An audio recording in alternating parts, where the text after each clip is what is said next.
What's going on, Philly? Welcome to another edition of Drunk on Broad. I am your host, Rich Conroy, joined alongside my producer, Oscar McGill. Back again. I keep on saying my last name wrong, but that's all right. It's part of the process. You legit just changed. I legit just changed it, and it's like 2 months. I'm just getting used to that. Deal with us. So today we have two great guests. I'm going to inform you that they're both two halves, or the whole thing, of Drunk on Broad. We have Jessica Town from Philly Madness Podcast and the Babes on Broad, and we have Sam Wilson, formerly of 97.5 The Fanatic, Fox Sports Williamsport, and the Babes on Broad podcast. Thank you for joining us. Welcome. Cheers to both you guys getting engaged. You're going to be married. Oh, thank you. Cheers. It's a big step. Definitely. Don't do it. It's a big don't do it. It's a do it. Thank you, though. Love every minute of it. I don't know if other people need to be, telling that too. We'll have to bring the other halves, and you have to tell them that. Exactly. That's what I was like on our part. This is fun. Switch out real quick. No, you guys are gonna love it. It's a great thing. We only have you for a short period of time, so we appreciate you guys coming on. So we just want to get right into it. What the fuck? Honestly, I'm speechless because I'm that mad, but it's also like lingered a little bit. So now I'm just like, do I yell? Do I have words? I don't know. Because we've been yelling about it. Our thing that we can't seem to wrap our heads around is every week we keep the same template for our pregame shows, and we keep the same template for our podcasts. And for the last however many weeks, we go on, we do our little intro, then we talk about the positives and we talk about the negatives. We have not done anything but change the numbers in our template. We haven't. The list has remained the same. The negatives are the exact same. The positives don't exist, so they stay the same. And all we do is we change the name of the team that they played, the episode number that we're on, and the stats for the week. Everything else is the same. They don't nothing has changed from week to week. So we're sitting here screaming and yelling about the same things, and I'm exhausted. Yeah, we've been doing the same thing. Like last week's podcast, I did the most emo opening. I think I myself senses fail and him as Hawthorne Heights. Yeah, he was just sad, and you could literally see his voice though. It's just depressing. And watching the video back, I'm like, I am still sad. But me and him, I'm like, I wanted to do this because of the quarantine blues and just how COVID's making me feel down and all this stuff. I'm like, this is something that's going to lift me up, and I'm just getting repeatedly kicked in the nuts by something that's supposed to bring me so much joy. Yep, that's one of the things we say. We have such a cool job, and right now it is so brutal, and it sucks to be in this position. I mean, still very grateful, but it sucks because it's just so hard. And like you said, you can't even yell about it anymore. It used to be they have a bad game, Philadelphia yells about it, and then you're over it.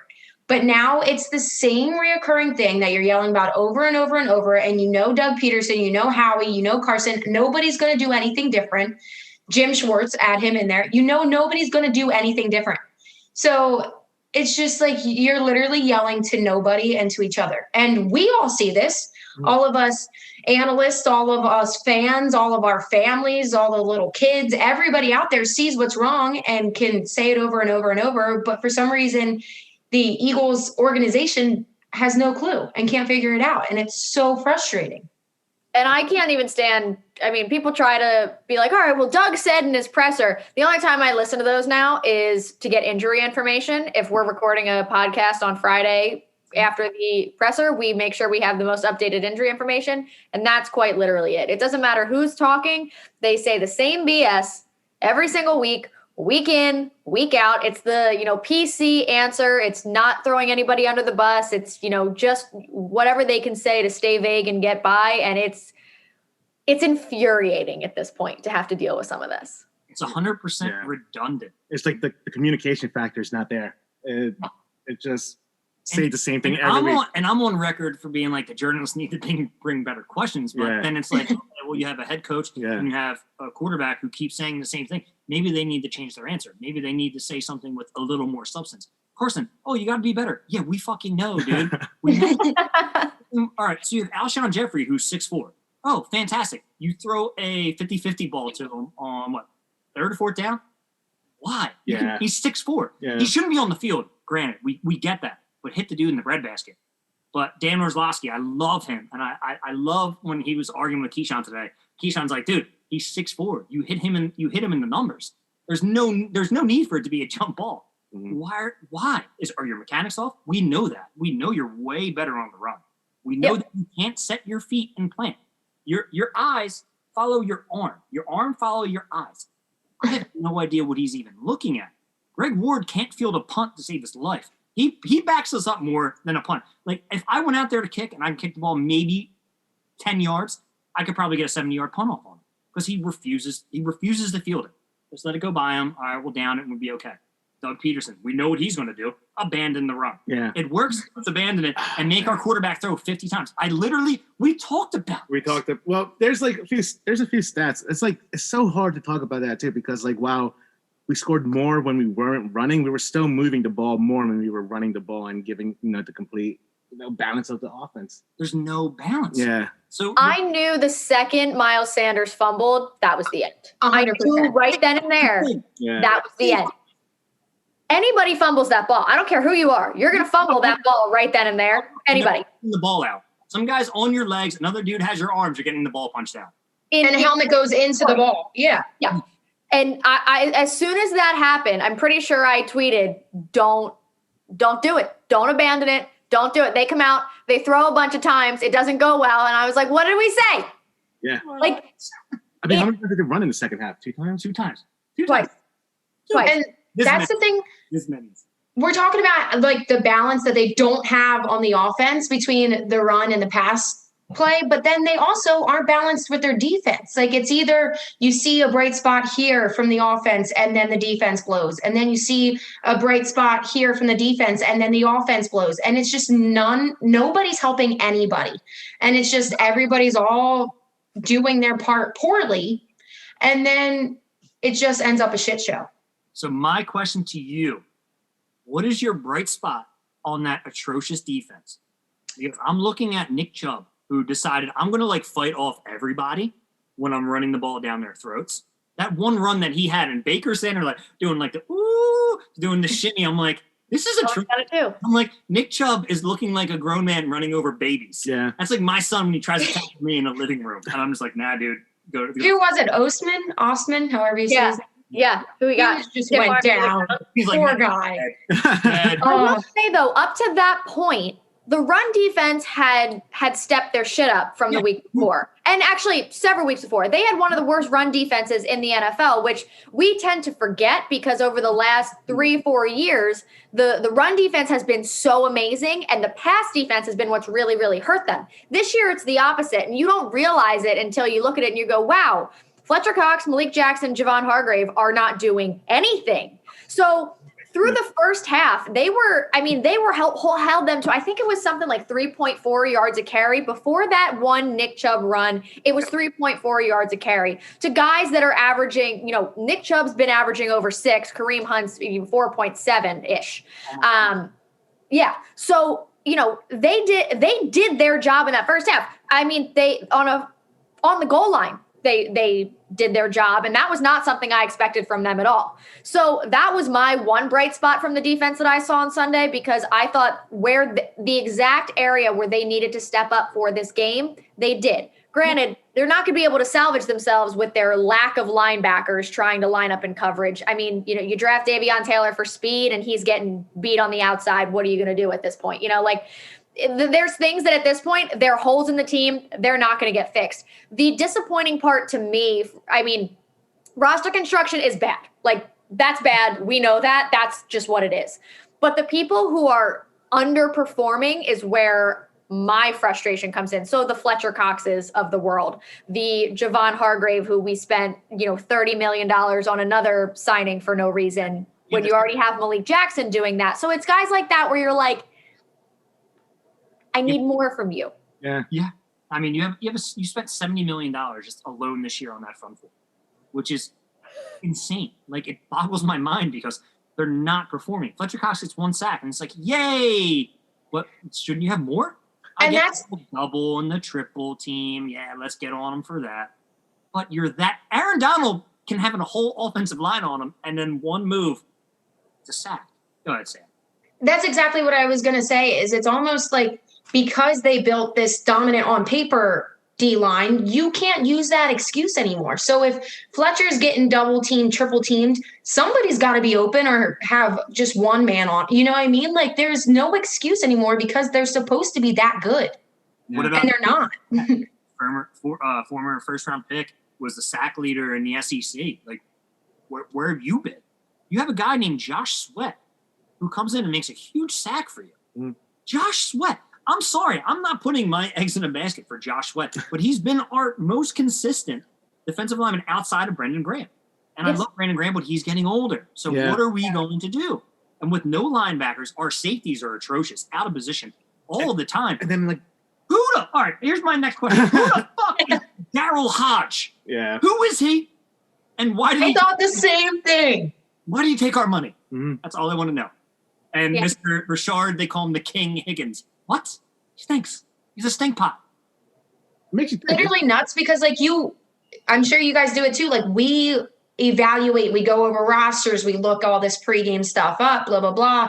And then Hodge ended up getting all this stuff. And like first catch, I'm like, whatever, like he's probably just some dude. And then he started getting everything. And I was like, I don't even know your stats. I don't know where you went to school. I know nothing about you. It's just so frustrating.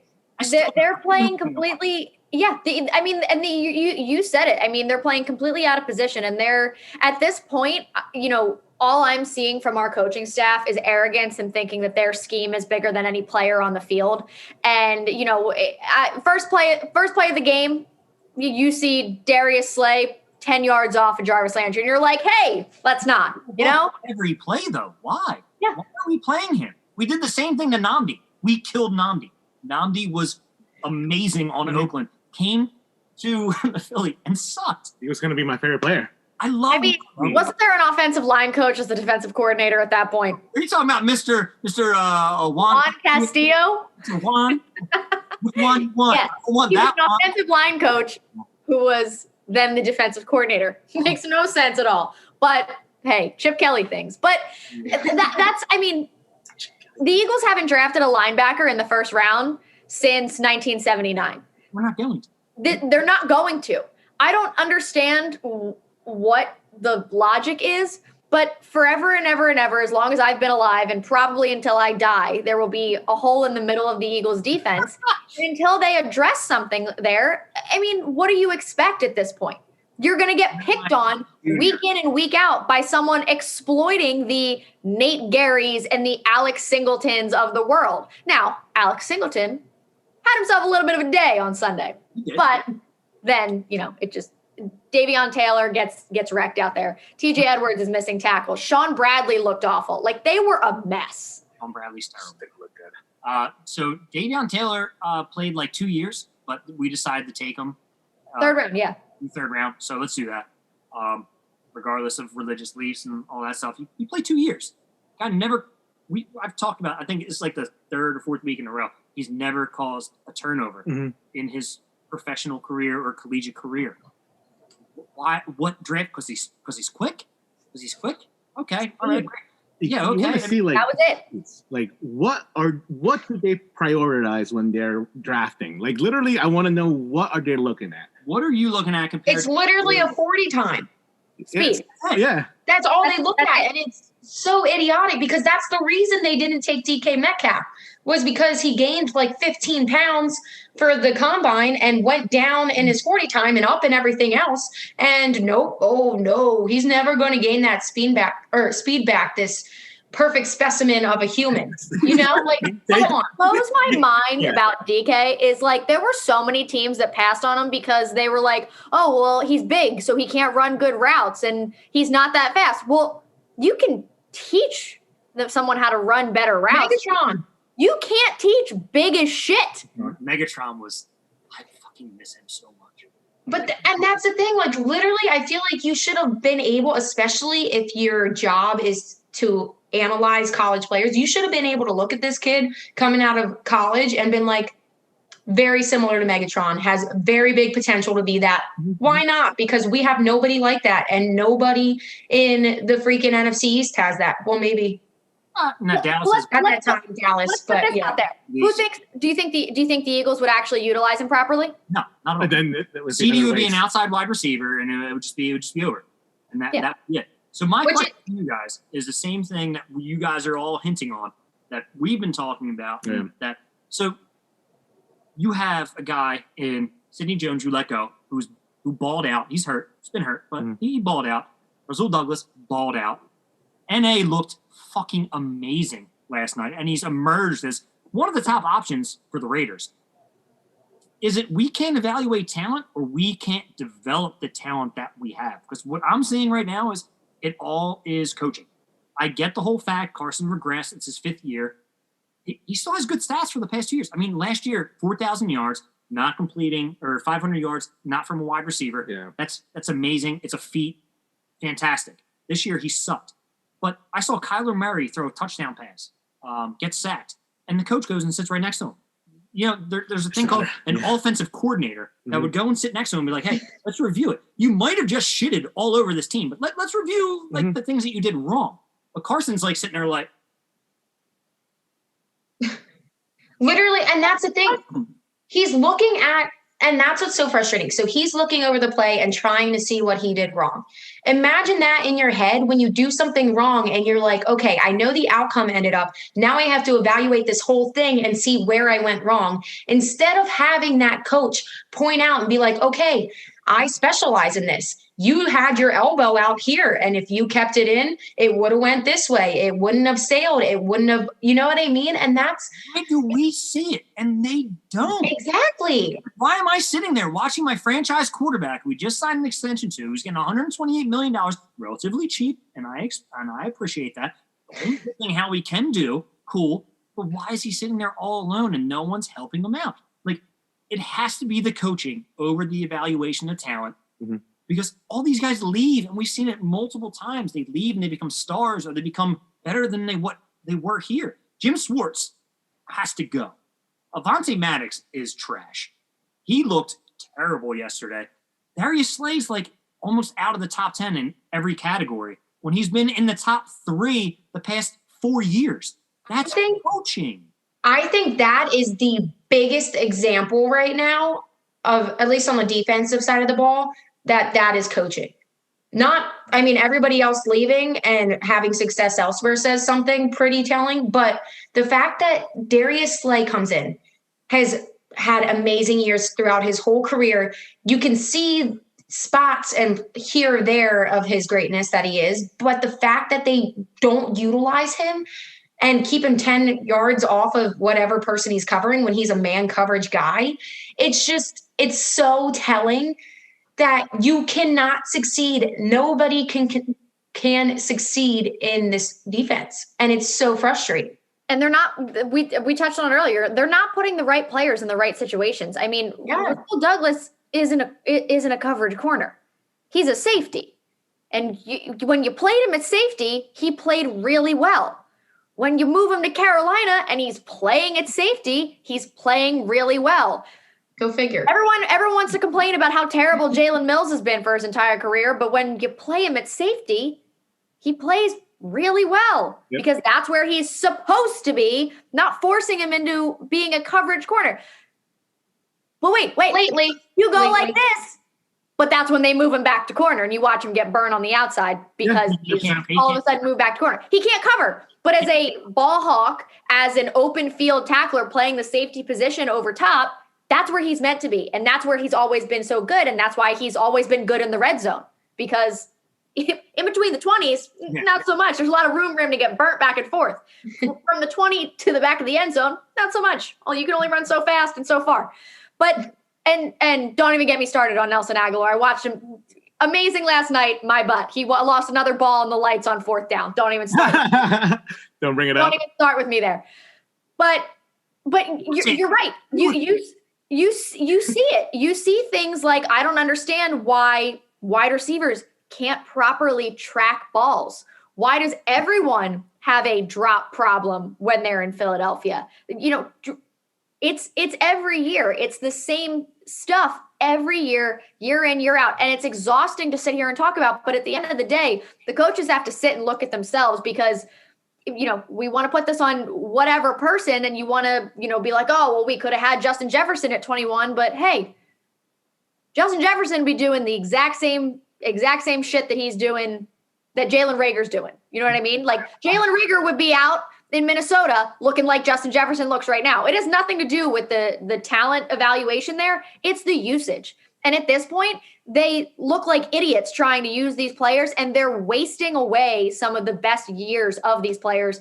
Carson Wentz is a perfect example. They're wasting away some of the best years of Carson Wentz by calling the plays that they're calling, not rolling him out of the pocket, not doing what he excels at is wasting some of their best years. And if you look at the Sixers, that's exactly what Brett Brown was doing, is he was wasting the best years of Ben Simmons and Joel Embiid, and the roster they had was wasting the best years. So what do? Fire the coach, get a legitimate GM in there, and now they have pieces around him, or pieces around them where you put them in the best position to succeed, and then we go forward and have conversations. You're 100% correct, because you have coaches who are coaching to your star players' weaknesses. Like, how is Carson Wentz being a pocket quarterback helping him? I'll wait. It's not. When he's on the run, I think, honestly, like I said it last week, and I don't want to step out of line, but I don't think Carson is the brightest bulb in the shelf. I think when he has to rely on instinct and his skills alone, when he rolls out, he doesn't have to think. He just has, okay, I got this guy, I can throw it. When you put a guy in the quarterback who has to make his reads, which he's terrible at making his reads, he stands in the pocket and he looks one guy. If he's not open, he's either taking a sack, fumbling, interception, or it's a bad throw. Or hopefully he's open. He can't get the ball away on a quick screen. Like, when you see Aaron Rodgers, you see, I don't know, Russell Westbrook, Kyle Murray, they call a quick screen for their best wide receiver. Only thing I do is catch, throw, boom, see what they can do. You got DK Metcalf, who turns a slant into 80 yards. We have Travis Fulgham, who could do almost the same thing. He's got the toughness. But what is Carson looking at when you're constantly targeting? You're throwing the ball to Alshon Jeffrey. Why? Like, get him off the field. Your best tight end this year has been Richard Rodgers. In my opinion, Richard Rodgers has been your best tight end. No, you're right. You're absolutely right. Dallas Goedert, wake the fuck up. Help this team out. Zach Ertz, you might be butthurt that you're not worth $14 million, but you're not fucking worth $14 million. So step back on the field, prove that you're worth the money, get some yak. I would love to see that guy actually catch a ball and run for 5 fucking yards. Like, help your team out. Like, I don't understand. Like, everybody has these egos, and I don't even think ego is a bad thing. I mean, if you want to bet on yourself and you want to do that, that's fine. But help your team, get them in the position to win. Richard Rodgers is like, I can do that. Jalen Reagor wants to, but we're just killing him as fans. Like, oh my God, the guy that's destroyed. Let's keep comparing apples to apples and apples to oranges. We get it, Jalen. You've been hurt, but you have to be better. That's all we're asking. We're not bad people in Philly. We're not bad people in the suburbs. We just expect, if you come to our team, just play. Just don't keep that same energy shit. That doesn't work. If you're not producing, don't say that. And I think to go along with all that is not only that, they're not being put in those positions to be able to succeed. You watch them. If you watch any of these plays, the route combinations that they're running, my fiance is a high school football coach. His route patterns are a million times better, and his route combinations are a million times better than anything I've seen from the Philadelphia Eagles this year. Next Monday. That's all I'm asking. See for next Monday. Set them up. We would love to. Honestly, but that's my point. Like, we sit here and I've watched high school players this year do a hell of a lot better with a hell of a lot less. And, no practice and all the COVID protocols and everything. And they look just fine. And they've done just fine because the combinations that they have going on, they just have people running straight lines. Like, there's no like moving pick set or anything. Like, they're doing nothing to get any sort of separation. The combinations of routes are abysmal and they can't get separation from themselves anyway. They don't have any one-on-one guy that's going to win a matchup. And it's because everyone knows exactly what they're going to do every single time they set foot on the field, because the offense is so plain. It's so vanilla. It's so predictable that there's no point in even. I mean, they might as well not even try. Yeah, I agree.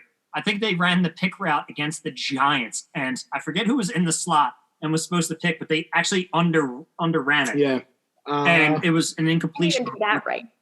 Like Who was that? like you can't even I pick do remember right. that. I do remember It that. was. Why the fuck are we running bubble screens too? Bubble screens don't work in the NFL unless you're like Julio Jones, Larry Fitz, AJ Brown, DK, like tough dudes. Let's run a bubble screen to Alshon Jeffrey. Let's run a bubble screen to Greg Ward. Like you're running to guys who aren't quick and who aren't tough, who aren't going to break a tackle. And I love that. We have the worst corner on our guy. It's a bubble screen, and he makes an open field tackle. And I'm like, why isn't every other team makes open field tackles? But we got a guy like Avonte Maddox who just stands there and then falls at their feet. And then 40 yards later, Avonte, oh man, well, the safety was behind him and cover. It's like, no, you have to make that tackle. I'm sick of the excuses from the defense, the offensive. We don't have an offensive coordinator. I almost said offensive coordinator. I almost said coach. Like it boggles my mind because I don't understand. And I feel like we all have an understanding of football, and we're not even like We're not professionals. We're not professionals. So I've never played a down of football in my life. Like I've never set foot on a football field. The closest connection I have with football is the Philadelphia Eagles and living with a coach. Like that's the most exposure to organized football I've ever had in my entire life. Like my brother didn't play football. My dad played football in college, but like he wasn't coaching. He didn't I didn't grow up around it. If I can sit here and see this with my own two eyes and scream it and bang the table and talk about it every week and curse at my TV about it every week, there's no reason that a guy with a Super Bowl ring shouldn't be able to also see it. Which is my point and my question to you guys. What needs to happen? Like, what do you think needs to happen for this team to be successful? And I'm not like we all know, like overhaul, that's fine. But in your eyes, like in your fandom, your hearts, dig deep. I can't find mine right now. What do you guys see that needs to happen for something to turn around? And I understand it could be Carson playing better, but are we talking this season or overall? If you want to say 20 years down the line, I will. That's how much faith I don't have. Well, I think the franchise quarterback. I'm cool with that, Sam. Let me know. Let me know. See the future. The number one must, and I don't know why it wouldn't happen at this point, is get an offensive coordinator. I don't care who is your head coach next year, who is still here next year. You need an offensive coordinator. You tried to be cool. Chip tried to be cool and integrate something in here. They tried to be cool and have an offensive coordinator by committee. Didn't work. See ya. Get an offensive coordinator. So that's the absolute number one thing we need. And then I don't know if you guys pay attention to what I specifically say a lot, but I am over Howie Roseman. Over Howie Roseman. I understand that coaching is not gone his way and we can't develop anyway, and that we also have to fix. But I think the stem of it starts with Howie, and he just does things because he thinks it's all arrogance. He thinks he's the man. We already have a decent offense or a defensive line, and he just adds to that instead of get anything else in places we need besides Darius Slay. And then, so I would get rid of Howie if that means that we have to get rid of Doug as well. At this point, I'm not arguing. Okay, bye, Doug. Thanks for 2017. But you know, like go right our way to go right our way. That's nothing to do with coaching. It's a real juju. Thank you, Aaron Rodgers, for breaking your collarbone and not playing and us shitting on everybody that we played against. Yeah, literally. Everything just fell in place for them that year. It wasn't like they were actually the best team Every in the NFL. bounce, every penalty. Yeah, everything worked out. So it's just all those pieces have to align. So Howie, I need you gone. Offensive coordinator, and then Doug, whatever they think best. Jim Schwartz also, I'm over him. Let's bring a new defensive coordinator in. I mean, I wouldn't even care. Actually, I don't know. I was going to say, yeah, never mind. I was going to say bring somebody up from inside, but no, that would defeat the purpose. We don't have anybody. Yeah, I know. I was trying to think. Coaches on the roster and everybody else gets like designated. Carson Wentz you're right. is the defensive coordinator's assistant. which is really weird. That's great. That's good to hear. It's in Carson Wentz's title. Quarterback, franchise quarterback, defensive coordinator, assistant. I wouldn't be surprised at this point, to be completely honest. I mean, so I'm not one who's I don't like sitting somewhere and being like, I think this person should get fired. I mean, what do I know? Like, I don't believe in calling for people's jobs like that. I will never sit here and do it. But for me, I just don't see, like, I see the Eagles. If I had to make a prediction of if someone were to go, who it would be Doug. And I think that would be stupid without including Howie Roseman in that.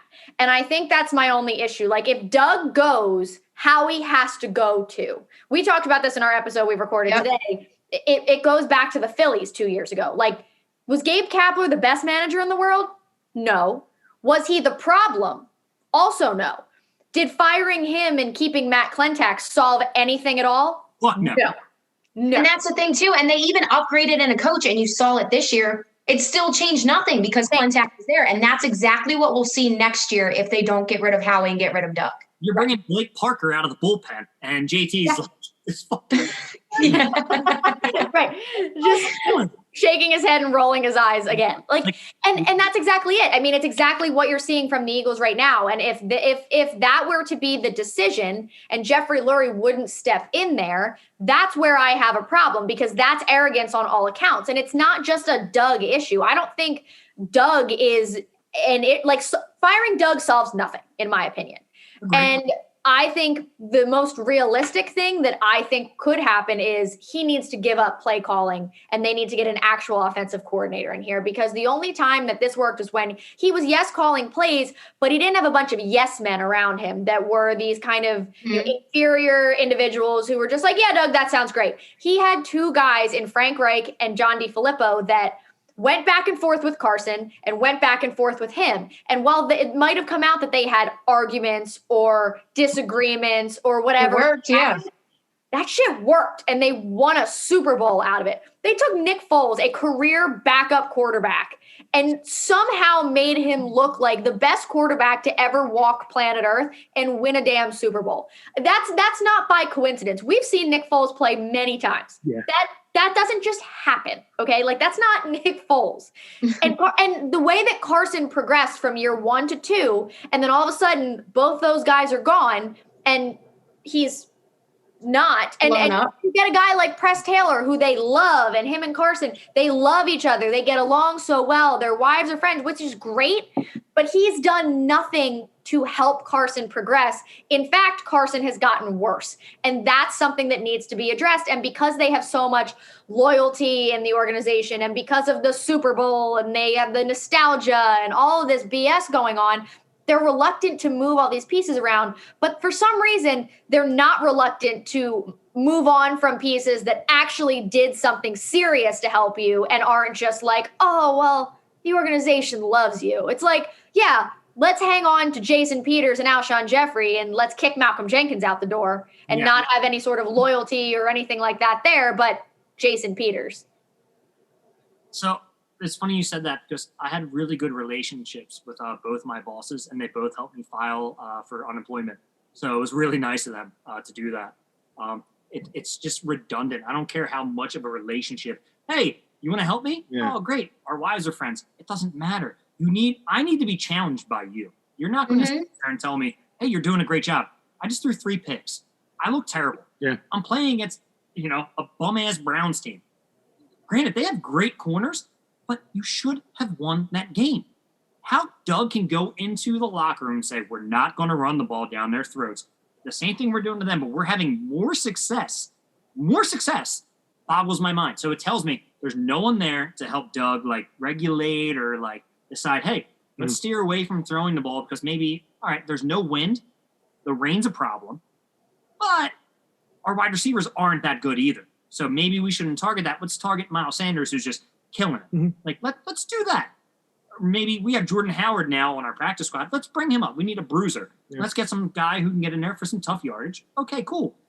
And then you got Howie Roseman, who decides who's inactive, who's on the team, who's on the practice squad, who plays when, who practices when.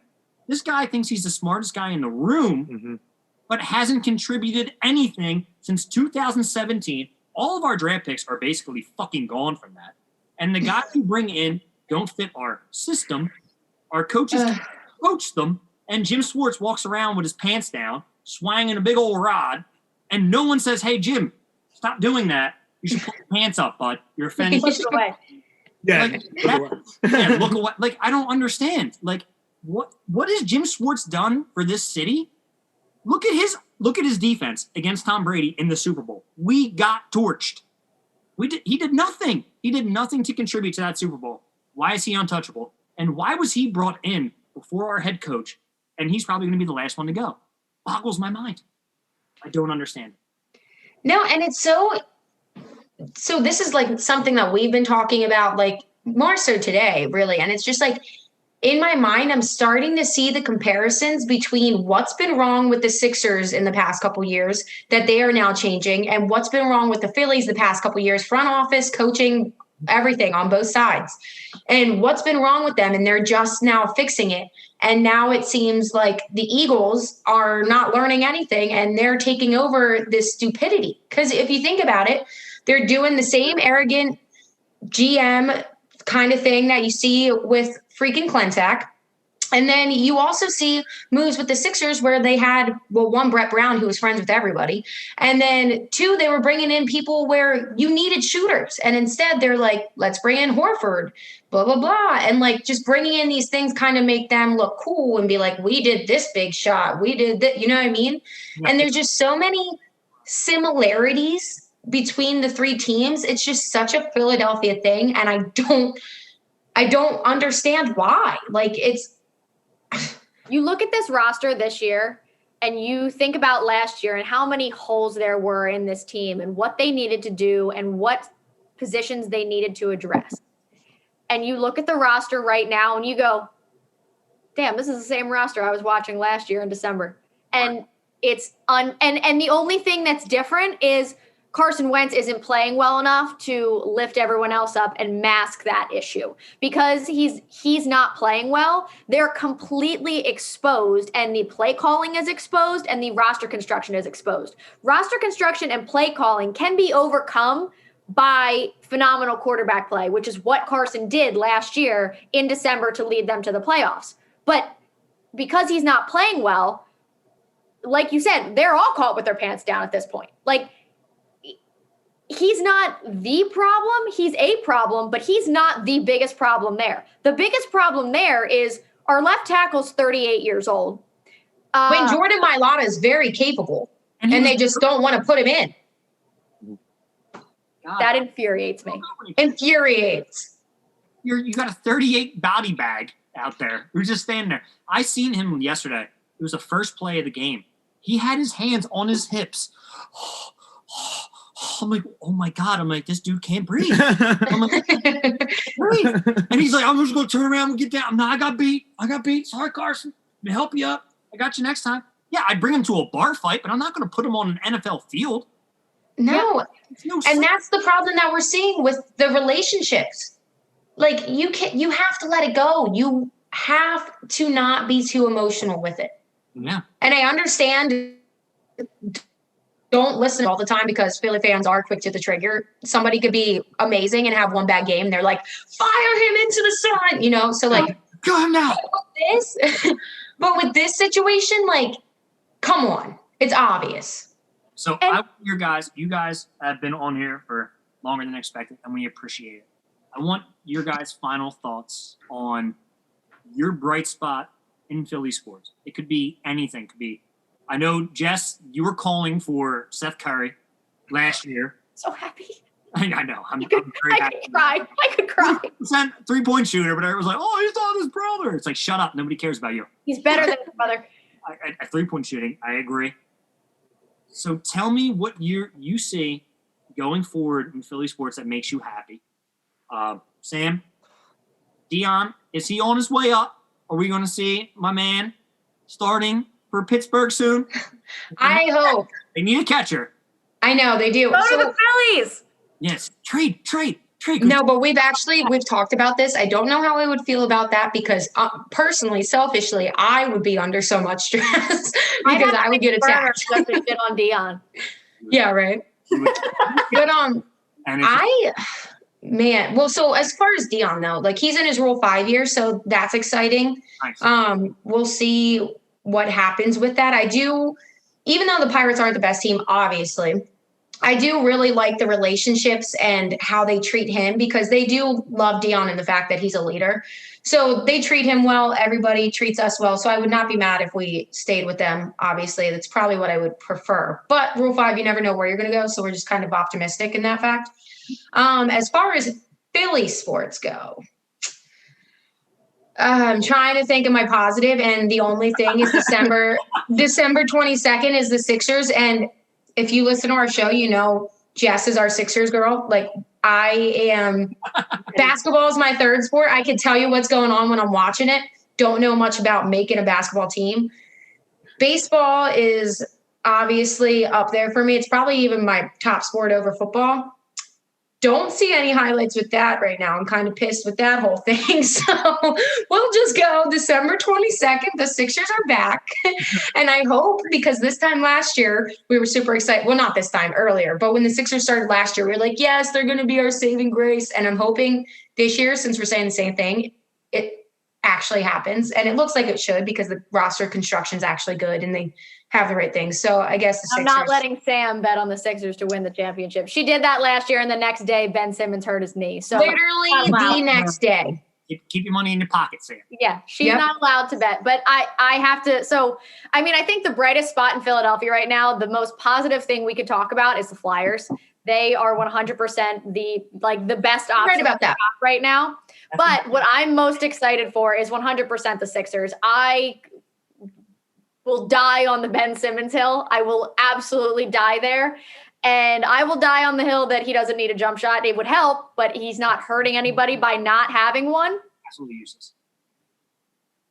He led the league in 3-point assists last season without Horford shooting threes.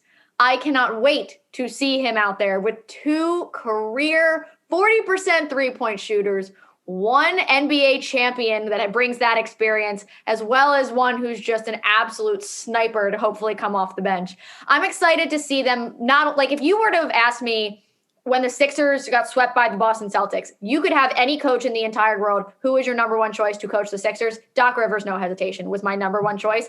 All of a sudden he's out there and I'm like, oh my God, make it happen. That was like the greatest thing to ever happen. That was so wonderful. And Daryl Morey has just made this so much better for me as we've gone on. So finally they've got a competent coach who I think will not only put Ben and Joel in the best situation to succeed, I also think he'll kind of light that fire under their ass a little bit to motivate them and get them to take that next step and encourage them to that next level and get them out of these weird little habits that they've had. But not only that, I mean, building the proper roster around them. Watching the two of them play with shooters, I'm so excited to see, Joel Embiid doesn't have to do everything and doesn't have to try to take over everywhere because he's he's the best 3-point shooter, but also the best post player, but also 7'4". Like he doesn't have to do it all. He can just be him and get back to the Joel Embiid that we love. And I do think Ben Simmons is regardless still one of the most underrated players in the NBA because people want to harp on this one thing that he can't do instead of talking about all the things that he can do at easily a top 3 to 5 level.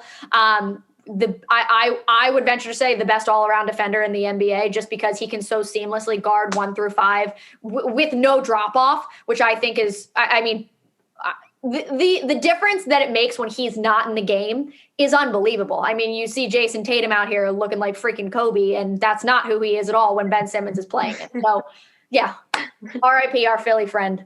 But I think that's exactly it. Like he was out there doing some crazy things. And I think there was even a graphic that they had him. There was a play that they had him like side by side on a Kobe play over. And that's not Jason Tatum playing the 76ers because Ben Simmons shuts that shit down real fast. So I'm excited. I'm excited to see them play. Usually by now they take a little bit of pressure off the Eagles and they help us be sane a little. And we don't have that right now. Yeah. Great. So you guys still have more wine in your cup, so I'm going to keep you as long as you finish, unless Jess is chugging hers now, and then you guys are done, which is completely fine. But to piggyback, Wait, how much is left here? to piggyback off of, we usually go like an hour if we have a guest. If we don't, we had Paul Hudrick on, and I think we went for like 3 days. A lot of beer. I said that to Sam. I'm like, yeah, we had Paul on. It might have been like 2, 3, 4 hours. Like we were just talking. It was great. We could have done. We could have did probably like another hour with Paul. Yeah. He was fantastic, and his Sixers knowledge. Oh, he's a genius when it comes to Sixers too. Yeah. So talking to Paul and it's like talking to you guys, Jess, I agree the same thing with the Sixers. It's great when you have a competent head coach, you have a competent GM. It adds that integrity to your team that you didn't have before. Like people were like, okay, Elton Brand, he's not that great of a GM. He's not that guy that like I could make a trade with. And then you got him trading Zaire Smith, who gets cut. It's like, wow, you got something out of nothing. Kudos, congratulations. And you got Doc Rivers who's going to come in. He's going to challenge these guys. Hey, Joel, don't show up fat. Leave the fast food at home.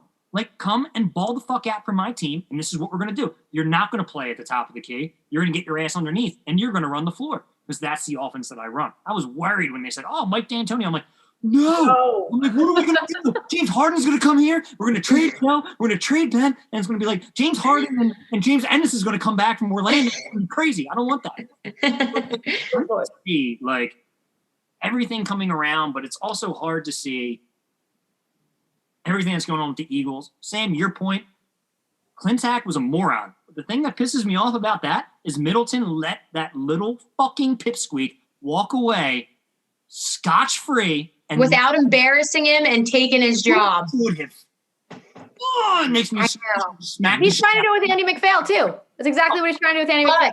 Yeah, Andy McPhail, we're going to find a replacement for you, and we're going to let you walk away. I would drag that dude out, light him on fire, and send him down. You're like, run. He doesn't do it. Bryce Harper will. What though? Just because I said so many similarities are crossing over between what we used to see from the Sixers and the Phillies to the Eagles now. What if that kind of happened to Howie, the same that happened to Clintack, and they didn't want to fire him, but they just pulled him to the side to be like a contract negotiator, and he just didn't make all the player personnel moves. They did that with Chip Kelly, and Chip Kelly ruined the team himself. Because that just shows Chip Kelly thinks he's smarter than everybody else. And that's why he's not coaching anymore.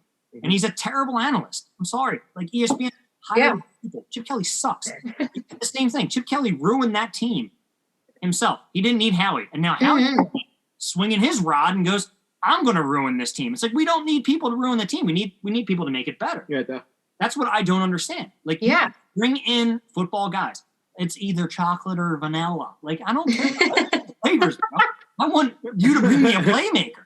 Where's my Patrick Willis at linebacker? Where's my Josh Norman of old at corner? You have a Darius Slay, top 3 past 4 years, falling below the top 10. It shows coaching. It shows you have no idea how to construct a roster. You can manipulate a cap. What would you do? But you're also spending most of that cap on the defensive line who, once you get past that defensive line and that scheme that Jim Schwartz runs, the linebacker, one of them is going to be out of position. It's most likely going to be TJ Edwards because he's way slow. And then you have a safety over here and then Ronnie McLeod, who was brought in to be the boomstick. He was the hitter. But then they changed the rules the year that we signed Rodney McLeod. They changed the rules, and Rodney McLeod can't hit no more. So you bring in a boomstick who does nothing. So now you look at roster construction. Howie, what have you done the past 3 years to actually help this team out? Nothing. Clintack. No better about Jordan Hicks. Nothing. Oh, my God. Jordan Hicks. I will never get over that. He leaves, and he doesn't miss a game. Yes. So what's that say about our training staff? And we already fired one and hired another one. I was going to say that's just embarrassing. Like we fired 2 and hired another one each time. We fired 2 training staffs since the Super Bowl. One thing, though, that we fell away from it now because you're not seeing it as much. But in the beginning of the season, we started not even just going with specifically like medical training staff. We started going with like, is there something wrong with the strength and conditioning part of it? Because it's all soft tissue. You don't see that. I mean, you see it occasionally here and there, and more so this year in the fact that they had no preseason and all that. But it's year after year after year after year after year for the Eagles that it's just soft tissue things. Like, I mean, what's his name? Alshon Jeffrey comes back finally from his foot, and then he gets a calf injury. Like, it's just stupid soft tissue things that sidelines people when we quite literally need them. I mean, Alshon don't need, but like other players. And like, don't need Alshon. We need the other It'd guy. be nice to have. I need Alshon to stand up on the bench. I will admit, though, me and Jess go back and forth on our podcast with this. I would take Alshon over JJ, though. And I'm probably. I personally, I was going to say, ugh. I personally wouldn't, because I at least know that I'm going to get for the effort 110 every play from JJ. He might not catch the ball, but neither does Alshon. So at least I know I'm going to get 110% of effort, blocking 70 yards down the field, actually jumping on time, putting my arms up to catch a ball. What an idea that might be. I know at least I know I'm not getting like hang my head, kick the grass, like sulk to the sideline. I'm not getting that from JJ. I'm getting balls to the wall every single play. And I see it in the fact that I rather have Alshon that catches the ball 50-50 of the time. Might not have all the effort, but he catches it 50-50. And then over 25-75. Well, JJ is like 10 out of, or 1 out of 10. 10%. He's 10-90. But he gives 110% effort. 10-90. So, all right. That is what I like. We differ on that. I want them both because it's like, I'd rather have JJ because they'll make him inactive, which is nice. They'll be like, JJ's healthy, but let's not start him this week. Great idea. No, Alshon's healthy. We got to start him. So we're paying him $26 million. I can't. And that's also my issue, too. I really, really, really struggle having any sort of respect for a guy like that. When you're making $10 million, you are a 10-year NFL veteran. It's quite literally your only job to like time a jump and catch a ball. And you can't time a jump or put your arms up to catch a ball. Like, I'm sorry. There's no excuse on planet Earth. I don't care if the ball shouldn't have been thrown, how bad it was, how many people are covering you. Jump and catch a goddamn ball for the first time in literally 2 years. But JJ can't do that because he's too busy blocking down the field. That's his problem. But at least he's doing something. How am I blocking? I'm going to block here. I'm going to block. Carson's not looking at me. And you know what? That's fine because that's one less ball for him to drop. And you know what? That blocking 70 yards downfield and all that effort got him a touchdown against the Baltimore Ravens. And you're going to tell me Alshon's blocking that far down the field and that ball's not a touchback at that point? Alshon's not blocking. That's what I'm saying. That's my point. He might not catch the ball. He might not be a very good wide receiver, but that man was blocking his ass down the field. And that's the reason that they got back in that game, because that ball's fumbled out the back of the end zone or gotten for a touchback. And his celebration. The celebration made him want to His mom didn't like fly in, jump down from like a helicopter and like give him a hug. Yeah, right? Yeah, 100%. With love. He got murdered. Yeah, he got murdered. Ladies, thank you so much for your time. No, seriously, thank you so much. Listen, guys, if you haven't listened to Babes on Broad, I recommend it. Philly Madness is also great. You guys are fantastic. Thank you so much for everything. We appreciate it. Wish you the best with your engagements. Tell the boys next Monday, hop on with us. We'll talk. Dudes on Bras next. Yeah, we'll do it. Dudes on Broad. Yeah, Dudes on Broad. That actually was better. Everything. It was a great time. Cheers to you guys. Cheers. Thank you so much. My glass is empty. Cheers. Oh, she did it. Oh, wait. I was cheering. I was into the wrong side of the screen. So. Thank you, ladies. Later. Thank you so much for having us. Talk to you soon. Thank you. Thank you. Thank you.